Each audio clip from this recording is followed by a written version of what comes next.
हम जैसा बोएंगे वैसा ही पाएंगे।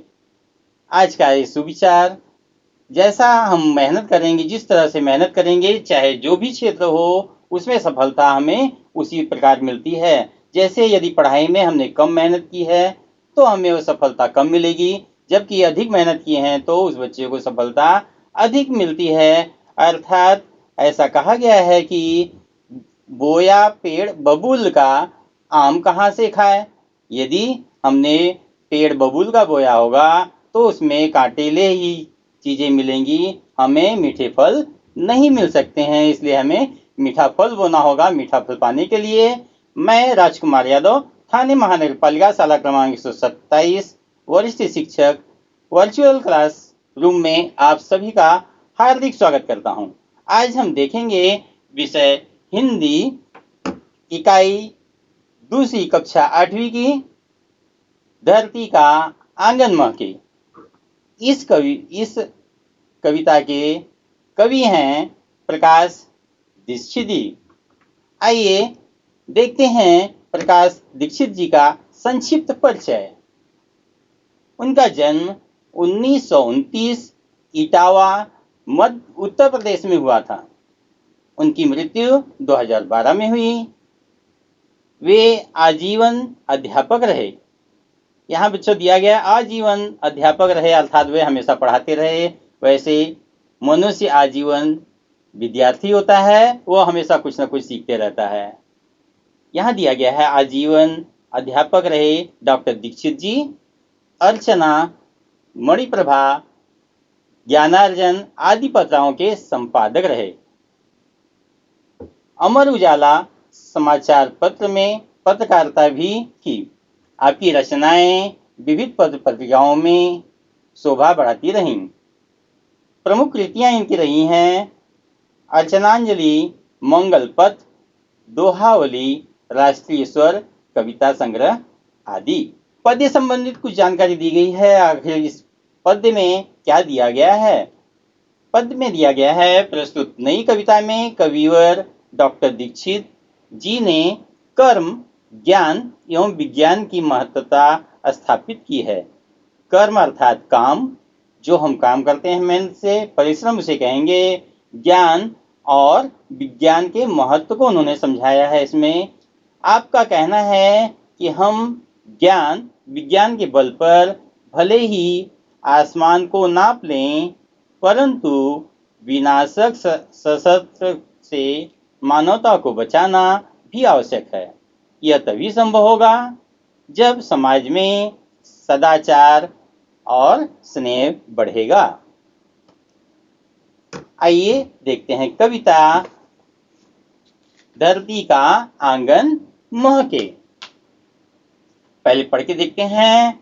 धरती का आंगन महके कर्म ज्ञान विज्ञान से, ऐसी सरिता करो प्रवाहित खिले खेत सब धान से। अभिलाषाएं नित मुस्काएं आशाओं की छाह में, पैरों की गति बंधी हुई हो विश्वासों की राह में।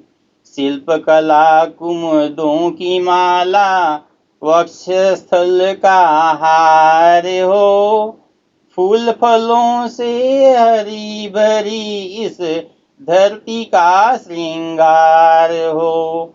चंद्रलोक या मंगल ग्रह पर चढ़े किसी भी यान से, किंतु न हो संबंध विनाशक अस्त्रों का इंसान से।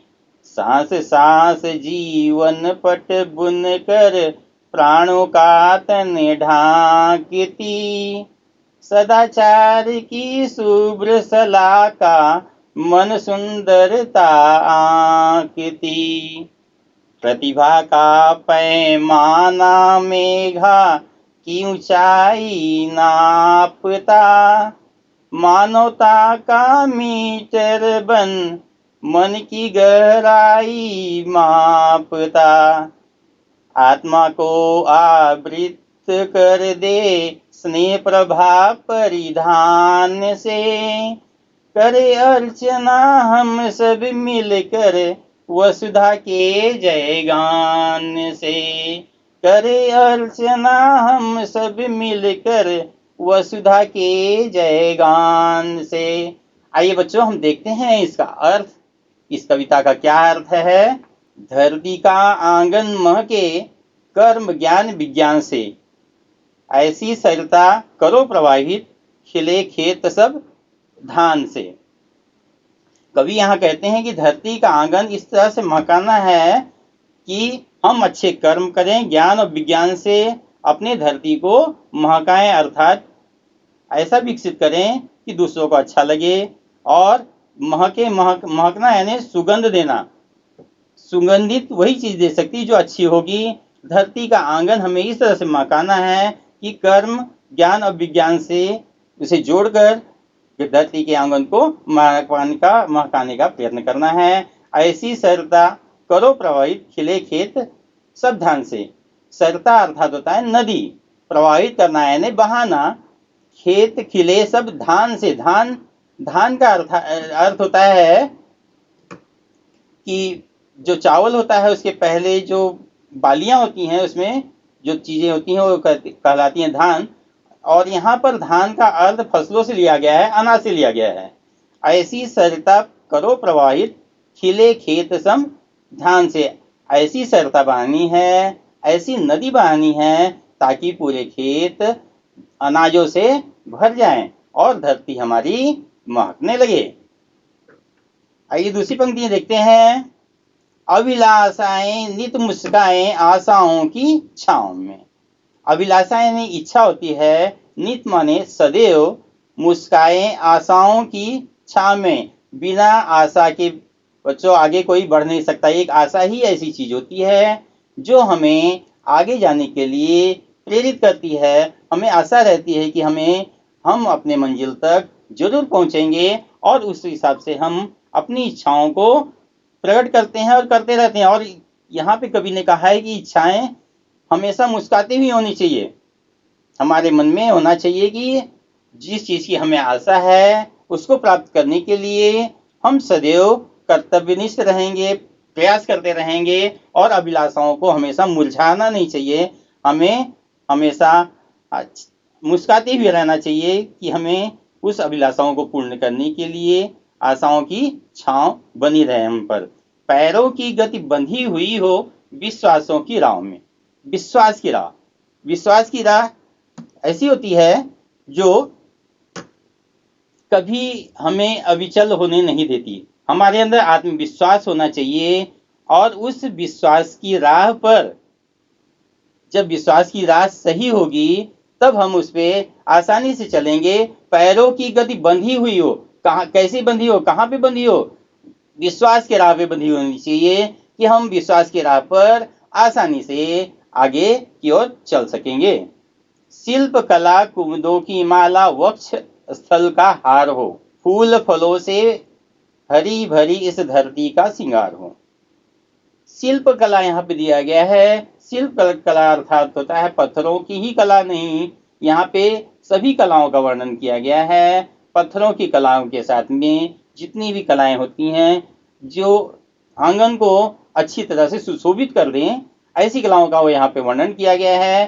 कुमुदों की माला, कुमुद उसे कहते हैं जो सफेद फूल होते हैं, सफेद कमल के फूलों को बोलते हैं कुमुदों की माला। कुमुदों की माला वक्ष स्थल का हार हो।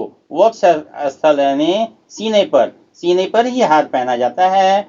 यहाँ पे कवि ने यह कहा है कि ऐसी शिल्पकला हमारे अंदर हमें बनानी चाहिए या निर्मित करनी चाहिए जो हमारे आंगन के वक्ष स्थल पर श्वेत कमल की तरह से दिखाई दे।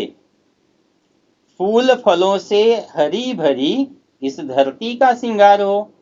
और ये धरती का श्रृंगार माने होता है सजना। श्रृंगार यानी सजना। यहाँ पे श्रृंगार लिखा गया है। श्रृंगार अर्थात होता है सजना।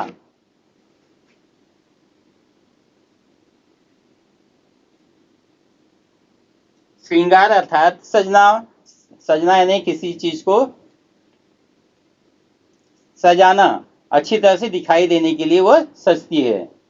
शिल्प कला कुमुदों की माला, वक्ष स्थल का हार हो, वक्ष स्थल का यानी सीने का वह हार हो, फूल फलों से हरी भरी इस धरती का श्रृंगार हो, इस धरती का वह श्रृंगार होना चाहिए। क्या है? फूल और फल। अगर हमारे आंगन में फूल और फल लगे हैं धरती पर, तो वे हमारे धरती का होंगे, श्रृंगार होंगे। फिर से देख लेते हैं। शिल्प कला कुमुदों की माला, वक्ष स्थल का हार हो, फूल फलों से हरी भरी इस धरती का श्रृंगार हो।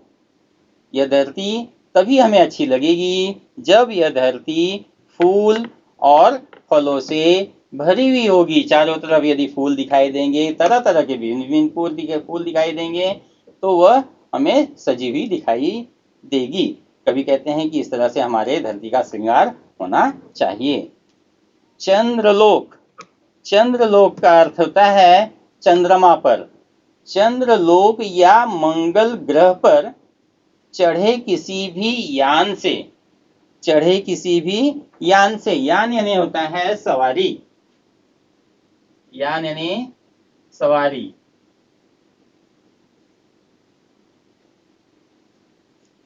चंद्रलोक चंद्रमा पर या मंगल ग्रह पर, चंद्रलोक या मंगल ग्रह पर चढ़े किसी भी यान से, किसी भी सवारी से भले ही हम चले जाएं, चंद्रमा पर या मंगल ग्रह पर, किंतु न हो संबंध विनाशक, किंतु न हो संबंध विनाशक, विनाशक यानी नाश करने वाला, किंतु न हो संबंध विनाशक अस्त्रों का इंसान से।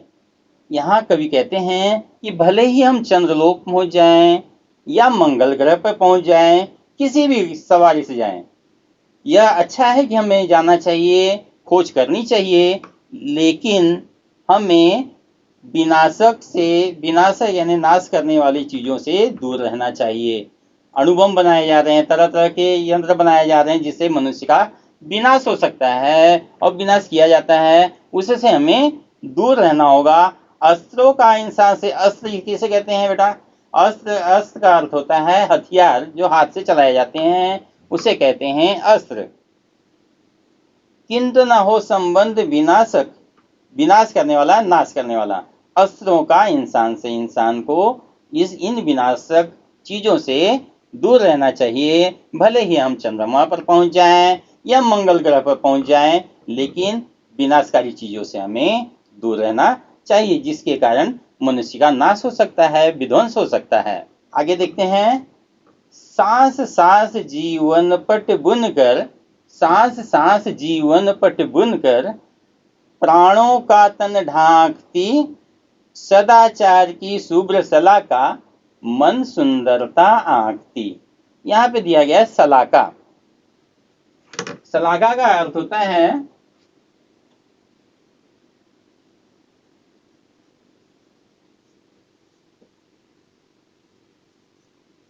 सलाई। सलाका का अर्थ होता है सलाई, सलाई जिससे स्वेटर बुना जाता है या किसी चीज को बुनकर बनाया जाता है। सांस सांस जीवन पट बुनकर प्राणों का तन ढांकती। यह प्राण तभी तक है जब तक यह सांस हमारी चल रही है, एक एक सांस हमारी चलती है, जिसके कारण हमारा प्राण बचा हुआ है, वह हमारे तन को ढांकती है। सांस सांस जीवन पट बुनकर प्राणों का तन ढांकती सदाचार की शुभ्र सलाका, मन सुंदरता आंकती। यदि सदाचार हमें बनाए रखना है तो यह सलाई की तरह, सलाई की तरह हमें सुंदर बनाना होगा। सलाका यानी सलाई, मन सुंदरता आंकती, यह मन के सुंदरता को आंकती है। सांस सांस जीवन पट बुनकर प्राणों का तन ढांकती सदाचार की शुभ्र सलाका, मन सुंदरता आंकती। आगे देखते हैं। प्रतिभा का पैमाना मेघा की ऊंचाई, नापता, मानवता का मीटर बन मन की गहराई मापता। प्रतिभा प्रतिभा उसे कहते हैं जो विलक्षण शक्ति बुद्धि होती है। प्रतिभा का पैमाना मेघा की ऊंचाई नापता। प्रतिभा का पैमाना मेघा की ऊंचाई नापता, मानवता का मीटर बन मानव की गहराई मापता। यहाँ कवि ने कहा है प्रतिभा यानी विलक्षण बुद्धि होती है। विलक्षण बुद्धि का पैमाना, पैमाना यानी मापने वाली चीज, बुद्धि, मेघ यानी बुद्धि, बुद्धि की ऊंचाई को प्रतिभा से मापा जाता है। हम सुनते हैं कि उस बच्चे की प्रतिभा बड़ी ही तीक्ष्ण है, प्रबल है, अर्थात वह बुद्धिमान है। उसे नापने के लिए हम बुद्धि की ऊंचाई को हम मापने के लिए प्रतिभा का सहारा लेते हैं। यानी प्रतिभा जिसकी जितनी ऊंची होती है वह उतना ही बुद्धिमान होता है। अर्थात बुद्धि को मापने के लिए हम प्रतिभा का उपयोग करते हैं। मानवता का मीटर बन मानव की गहराई मापता।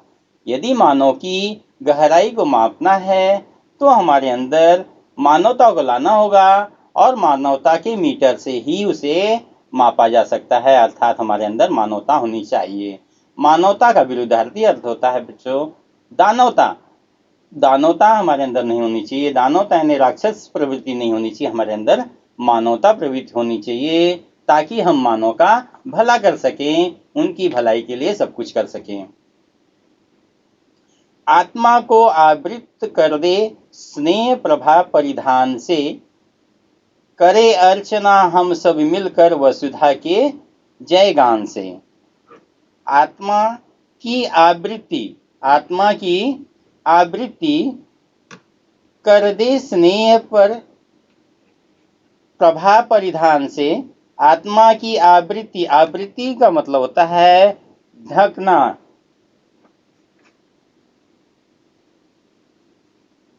आवृत्ति यानी ढक देना। आत्मा को आवृत कर दे स्नेह प्रभा परिधान से। परिधान माने होता है वस्त्र। परिधान यानी वस्त्र। आत्मा को आवृत कर दे, आवृत यानी ढक देना, कर दे स्नेह, स्नेह यानी प्यार से, प्यार प्रभा परिधान से, करे अर्चना हम सब मिलकर वसुधा के जय गान से। वसुधा माने पृथ्वी होता है। आत्मा की आवृत्ति को स्नेह से यानी प्यार से, प्यार के परिधान से हमें ढांकना होगा और हमें अर्चना यानी पूजा करनी होगी। सभी मिलकर, यहाँ पे दिया गया सभी लोग मिलकर पूजा करेंगे। सभी लोग मिलकर पूजा करेंगे। करे अर्चना हम सब मिलकर वसुधा के जयगान से। वसुधा के जयगान से, वसुधा, वसुधा यानी पृथ्वी का जयकार लगाना होगा हमें और प्रार्थना करनी होगी वसुधा को अच्छा बनाने के लिए। तो यह था कविता धरती का आंगन महके। आइए देखते हैं इसमें कवि की क्या अपेक्षाएं हैं। इस कविता में कवि की कुछ अपेक्षाएं हैं जिसे कवि की अपेक्षाओं के रूप में हम देखते हैं कि पूरी धरती का आंगन ज्ञान विज्ञान की सुगंध से महकाने के लिए उन्होंने कहा है। पूरी धरती के आंगन को हमें ज्ञान विज्ञान की सुगंध से महकाना होगा। और भी दिया गया है शिल्प कला बहुत ज्यादा विकसित करनी होगी। यदि हमें अपने धरती के आंगन को महकाना है तो शिल्प कला को विकसित करना होगा। तीसरा है खेतों में नदियों का जल पहुंचे और फसल भरपूर हो। यदि खेतों में पानी अच्छी तरह से पहुंचेगा यानी उसे अच्छी तरह से सींचेंगे तो फसल हमारी हरी भरी होगी, लहराएगी, चारों ओर हरियाली होगी, जिसके कारण हमारा धरती का आंगन महकेगा। चौथा है पृथ्वी को हमें फूल फलों से हरी भरी करना होगा। फूल फलों से हरी भरी करने पर हमारा धरती का आंगन महकने लगेगा। और यह पाठ जो पर्यावरण से संबंधित है, पर्यावरण की हमें रक्षा करनी चाहिए। यदि पर्यावरण की रक्षा करेंगे तो मानव जाति का भला होगा। यदि पर्यावरण पे हमने नहीं ध्यान दिया तो आज देख रहे हैं कि विभिन्न प्रकार के रोग आ रहे हैं और वे हमें विध्वंस करने के लिए तैयार हैं। इसलिए हमें धरती के आंगन को महकाना होगा, वरना यह हमें बहुत ही तकलीफ देगा, मानव जाति को तकलीफ देगा, जिसके कारण विध्वंस हो सकता है। कवि ने इन अपेक्षाओं को रखा है कि पृथ्वी पर फूल और फलों से भरी हुई होनी चाहिए ताकि हमारा धरती का आंगन महके। यह दिया गया है, यहाँ पे आप लोगों को गृह कार्य दिया गया है। प्रश्न है, प्रवाह तालिका पूर्ण करनी है आपको। प्रवाह तालिका पूर्ण करो। कवि की अपेक्षाएं, जो भी अपेक्षाएं हैं, पहला, दूसरा, तीसरा, चौथा, जो मैंने अभी बताया उसे यहाँ पर लिखना है। बच्चों, मुझे आशा ही नहीं बल्कि पूर्ण विश्वास है आप लोगों को यह कविता अच्छी तरह से समझ में आई होगी। धरती का आंगन महके, इससे हमें यह सीख मिलती है कि ज्ञान और विज्ञान से हमें धरती को महकाना है और हमें अपने जीवन को सफल बनाना है। बहुत बहुत धन्यवाद। मुझे आशा ही नहीं बल्कि पूर्ण विश्वास है आप सभी को यह पाठ अच्छी तरह से समझ में आया होगा। पुनः आपसे मुलाकात होगी, तब तक के लिए नमस्कार, बहुत बहुत धन्यवाद।